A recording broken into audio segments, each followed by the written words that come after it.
Hello दोस्तों, आज हम एक्सप्लेन करेंगे द बैड बैच। तो मूवी की स्टार्ट में हमें ये दिखाया जाता है कि क्रिमिनल को इस सोसाइटी में रहने का कोई हक नहीं है और ऐसे लोगों को रहने के लिए एक जगह बना दी जाती है जो काफ़ी बड़ा रेगिस्तान इलाका था।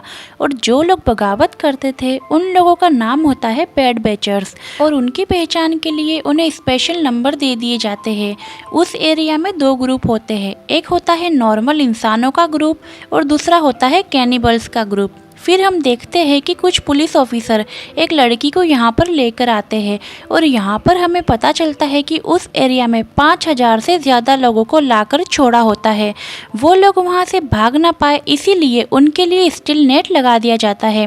जिस लड़की को अभी वहाँ पर लाया गया था उसका नाम है आर्लिन। वो लड़की आगे बढ़ती है तो वहाँ पर वो एक बोर्ड को देखती है जिस पर लिखा था कि बोर्ड के बाद जो एरिया है वो अमेरिका के अंडर में नहीं है, यानी उस एरिया में जिस इंसान के साथ जो भी हादसा हो वो अमेरिका उसका रिस्पॉन्सिबल नहीं होगा।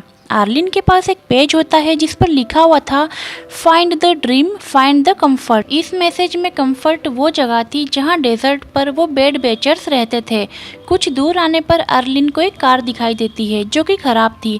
रेस्ट करने के लिए आर्लिन थोड़ी देर के लिए उस कार में बैठ जाती है, लेकिन उसे ये पता नहीं चल पाता कि कोई उसके कार की तरफ आ रहा है और जब उसे इस बात का पता चलता है तो बहुत देर हो जाती है और वो लोग आर्लिन को पकड़ लेते हैं। आर्लिन को जब होश आता है तो वो खुद को बंधा हुआ पाती है। असल में उसे दो लेडी किडनैप करके लाई थी। उनमें से एक लेडी सौ लेकर आर्लिन की तरफ आ रही थी और वो आर्लिन का हाथ काटने लगती है। हाथ के साथ साथ वो आर्लिन का एक पैर भी काट देती है उसका लंच बनाने के लिए, क्योंकि वो ग्रुप था कैनिबल ग्रुप। डेजर्ट पर कुछ खाने को नहीं मिलता इसीलिए लोग कैनिबल्स बन जाते हैं, जबकि दूसरे ग्रुप के लोग कंफर्ट में रहते थे।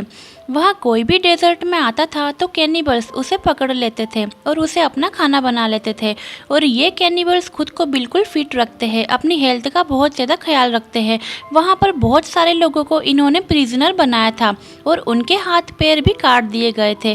कैनिबल्स को जब भूख लगती है तो वो इंसानों को पकड़ लेते हैं और उनकी बॉडी का कोई भी पार्ट काट कर उसे खा लेते हैं। और आर्लिन भी उनकी विक्टिम बन चुकी थी। वो समझ चुकी थी कि वो इन कैनिबल्स का खाना बनने वाली है और अगर वो जिंदा रहना चाहती है तो उसे यहाँ से भागना होगा। लेकिन वहाँ से भागना काफ़ी मुश्किल था क्योंकि उसका एक हाथ और एक पैर कटा हुआ था और तो और उसे चेन से बांध कर भी रखा हुआ था। लेकिन आर्लिन को एक आइडिया आता है और वो अपनी पूरी बॉडी पर अपना वेस्ट मटेरियल लगा लेती है। अगले दिन कैनिबल लेडी आर्लिन को चेक करने के लिए आती है तो वो देखती है कि आर्लिन वेस्ट मटेरियल में लथपथ है। ये देखकर वो कैनिबल लेडी उसे आज़ाद कर देती है और आर्लिन को क्लीन करने के लिए खींचकर अपने साथ ले जाती है। फिर वो लेडी जब पानी लेने जाती है तभी आर्लिन मौके का फ़ायदा उठाकर एक रॉड छिपा लेती है और जब वो लेडी आर्लिन को क्लीन कर रही होती है तो आर्लिन उसी रॉड से उसको मार देती है जिससे वो कैनिबल लेडी गिर जाती है। फिर आर्लिन उसे बार बार मारती है और कैनिबल लेडी की वहीं पर मौत हो जाती है। फिर आर्लिन क्रॉलिंग करते हुए वहाँ से भागने लगती है।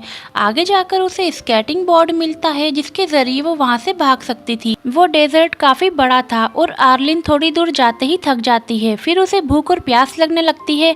इसी की वजह से आर्लिन यहाँ पर बेहोश हो जाती है। वहीं पर एक आदमी था जो अकेला रहता था। वो ना तो कंफर्ट ग्रुप का था और ना ही कैनिबल ग्रुप का। वो बूढ़ा था इसीलिए वो कैनिबल का शिकार नहीं बना था। ये बूढ़ा आदमी आर्लिन को एक कैरेज में बिठाकर काफ़ी दूर तक ले जाता है और आर्लिन को कंफर्ट तक पहुंचा देता है जहां कंफर्ट के बाकी लोग रहते थे। आर्लिन को वहां पर ड्रॉप करके वो आदमी वहां से चला जाता है। फिर हमें 5 महीने बाद का सीन दिखाते हैं जहां आर्लिन का एक घर होता है और उसके पास एक आर्टिफिशियल पैर भी था। कंफर्ट के लोगों की लाइफ स्टाइल बिल्कुल डिफरेंट थी और वहां पर बहुत सारी फैसिलिटीज़ भी थी, शॉप थी, मेडिकल थी। इसके अलावा वहां पर और भी बहुत कुछ था। इसके फ़ौरन बाद हमें कैनिबल फैमिली दिखाई जाती है जिसमें फैमिली का हेड का नाम होता है मियामी मैन, जो अपनी वाइफ और अपनी बेटी के साथ रहता था।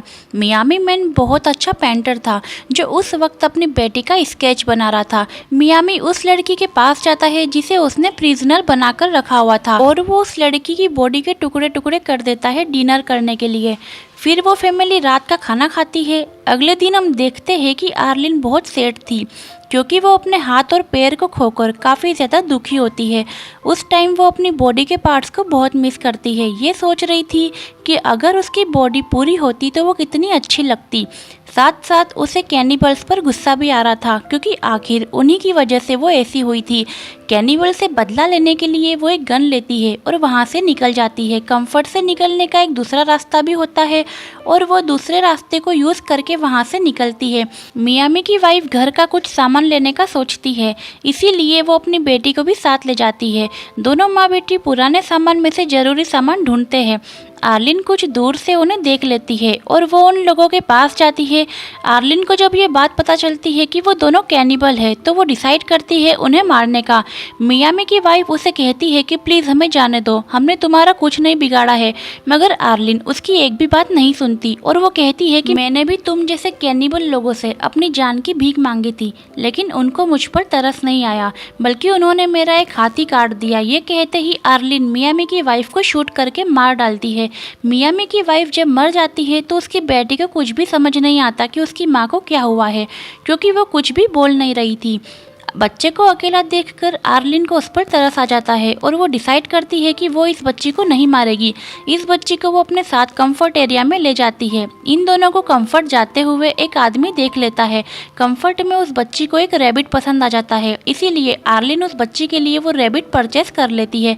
बाद में आर्लिन उस बच्ची को अपने घर ले जाती है। शाम होने वाली है और मियामी की वाइफ और उसकी बेटी अभी तक घर नहीं आए थे, इसीलिए उसको फिक्र हो रही थी। मियामी उन दोनों को ढूंढने के लिए निकल जाता है और वो उसी जगह पर आ जाते हैं जहाँ पर वो पुराना सामान पड़ा हुआ था। वो देखता है कि उसकी वाइफ की डेड बॉडी को कौवे खा रहे हैं और उसकी बेटी भी लापता थी। उसका कोई भी पता नहीं चल पा रहा था कि वो कहाँ गई है। तभी मियामी की नज़र उस अकेले आदमी पर जाती है जो कि पुराने सामान के पास खड़ा होकर कुछ ढूंढ रहा था। मियामी उस आदमी को अपनी बेटी का स्केच दिखाता है और वो पूछता है कि क्या आपने कहीं पर भी इसे देखा है। वो आदमी मियामी से कहता है कि ठीक है, मैं तुम्हें बता देता हूँ कि तुम्हारी बेटी कहाँ पर है, लेकिन उसके लिए एक शर्त है और वो ये कि तुम्हें मेरा सेम ऐसा स्केच बनाना होगा। मियामी के पास कोई और ऑप्शन भी नहीं होता, इसीलिए वो उस आदमी का स्केच बना देता है। फिर वो आदमी मियामी को एक क्लू देता है, उसकी बेटी की स्केच पर लिख देता है फाइंड कंफर्ट। ये उस तरफ इशारा था कि उसकी बेटी कंफर्ट में है। रात को आर्लिन उस बच्ची को एक क्लब में लेकर जाती है जहाँ पर कंफर्ट एरिया का सबसे ज़्यादा रीच आदमी होता है, जिसका नाम था द ड्रीम। ड्रीम को सब लोग वहाँ पर अपना हीरो समझते थे, क्योंकि वो अकेला ही पूरे कंफर्ट में ड्रग सप्लाई करता था। और यहाँ पर अजीब बात ये थी कि उस ड्रग में कोई मैजिक था।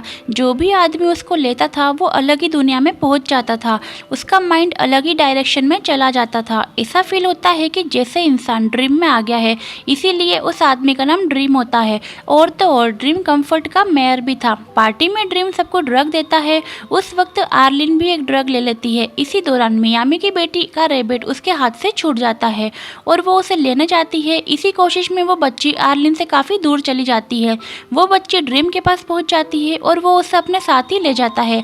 आर्लिन इस बच्ची को ढूंढती है, लेकिन अब आर्लिन पर भी ड्रग का असर होने लगता है। उसे ऐसा लग रहा था कि वो ड्रीम में आ गई है और उसे अपना आसपास का नज़ारा बहुत ही खूबसूरत नज़र आने लगता है। फिर वो उसी को ढूंढते हुए बाहर आ जाती है। आर्लिन का माइंड किसी और डायरेक्शन में चला गया था और उसे ये भी पता नहीं चल पाता कि मियामी उसके पास ही खड़ा है। अगली सुबह जब उसे होश आता है तो वो देखती है कि वो कंफर्ट जोन से काफ़ी दूर है और मियामी उसके पास ही खड़ा था और उसके हाथ में वो चीज़ होती है जिसके बगैर वो चल नहीं सकती थी, यानी कि उसका आर्टिफिशियल पैर। मियामी उसे अपनी बेटी का स्केच दिखाते हुए पूछता है कि क्या तुमने इसे देखा है, जिस पर आर्लिन कहती है कि नहीं, मैंने इसे नहीं देखा, यानी कि वो यहाँ पर झूठ बोल देती है। किसी भी कैनिबल को कंफर्ट में आने की इजाज़त नहीं थी। अगर कोई कैनिबल कंफर्ट के पास आ भी जाता है तो उसे शूट करके मार दिया जाता है। इसीलिए मियामी आर्लिन से एक डील करता है। वो कहता है कि मैं तुम्हें छोड़ दूंगा, लेकिन उसके बदले कंफर्ट से ढूंढकर मेरी बेटी को लेकर आओ। और वो उसे वार्न भी करता है कि अगर तुमने ऐसा नहीं किया तो मैं तुम्हें किसी भी हालत में ढूंढ लूंगा और तुम्हें मार डालूंगा। आर्लिन इस डील पर एग्री हो जाती है। फिर वो दोनों कंफर्ट के लिए चले जाते हैं। आगे जाकर उसे कैनिबल आदमी मिलता है जो मियामी से एक सौदा करता है कि मैं तुम्हें फ्यूल वसूल दूंगा, लेकिन इसके बदले में तुम्हें इस लड़की का पैर काटकर मुझे खाने के लिए देना होगा। वो कैनिबल आदमी मियामी को धमकाता भी है कि मैं तुम्हें मार डालूंगा और फिर जबरदस्ती इस लड़की को उठाकर ले जाऊंगा। इसीलिए मियामी उसकी बात पर एग्री हो जाता है और वो आर्लिन को उसे सौंप देता है। फिर वो आदमी आर्लिन को लेकर वहां से जाने लगता है। तभी मियामी उसकी तरफ एक चाकू फेंकता है जो सीधा उस आदमी को लगता है। उस आदमी की उसी टाइम मौत हो जाती है। मियामी उस आदमी का सारा सामान खुद रख लेता है और उस आदमी का हाथ भी काटकर अपने पास रख लेता है। फिर वो दोनों कंफर्ट जोन के लिए आगे बढ़ते हैं, लेकिन रास्ते में ही तूफान आ जाता है और हर तरफ रेत ही रेत हो जाती है। इसीलिए थोड़ी देर के लिए उन्हें रुकना पड़ता है। ये दोनों वहीं पर टेंट लगाकर अपना टाइम गुजारते हैं। तूफान रुकते रुकते रात हो जाती है, इसीलिए मियामी उस आदमी के कटे हुए हाथ को निकालता है खाना खाने के लिए।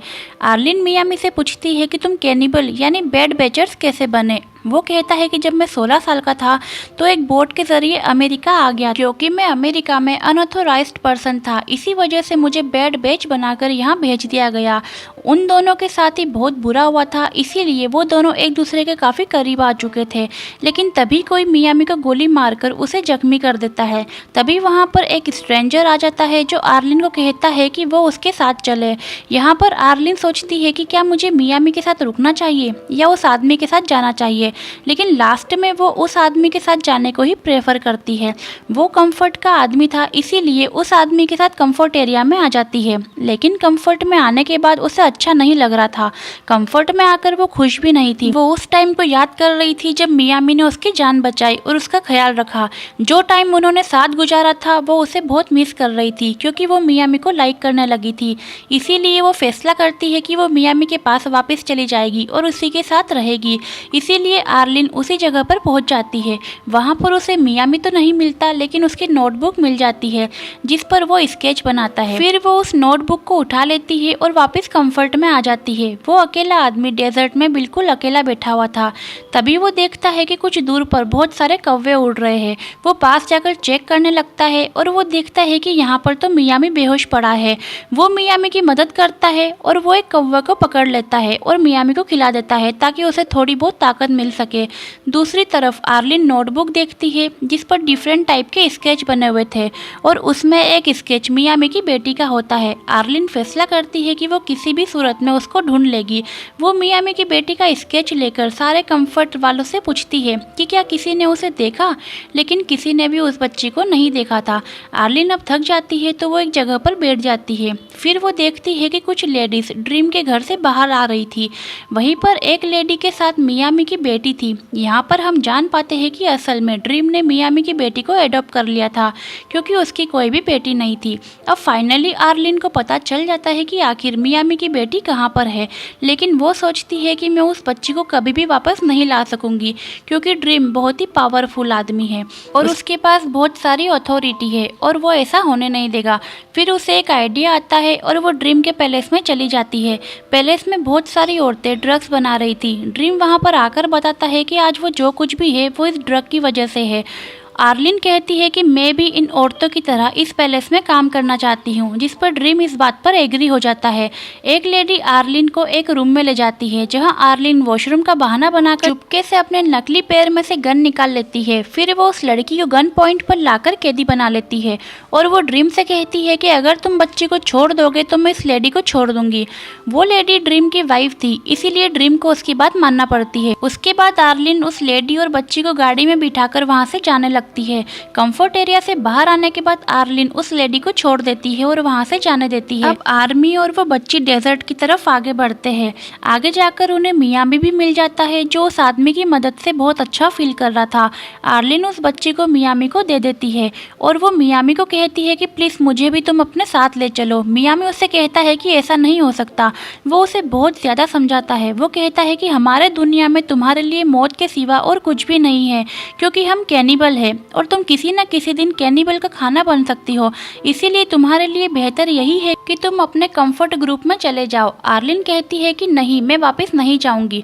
वो कहती है कि मुझे इससे कोई फ़र्क नहीं पड़ता कि तुम कैनिबल हो, मुझे बस तुम्हारा साथ चाहिए। मैं तुम्हारे साथ रहना चाहती हूँ क्योंकि मैं तुम्हें लाइक करती हूँ। मियामी की बेटी उसे कहती है कि मुझे भूख लगी है और मुझे नूडल्स खाने हैं। अब वहाँ पर तो नूडल्स मिल नहीं सकते, इसीलिए मियामी उसके खरगोश को मार डालता है और वहीं उसे खिला देता है। वो लोग हैप्पी हैप्पी अब अपनी लाइफ गुजारने लगते हैं और ये मूवी यही खत्म हो जाती है। तो गाइस, कैसी लगी आपको ये मूवी और हमारा एक्सप्लेन? अगर आपको हमारा एक्सप्लेनेशन अच्छा लगा हो तो हमारे चैनल को लाइक करो, शेयर करो और सब्सक्राइब करो। मिलते हैं अगली मूवी में।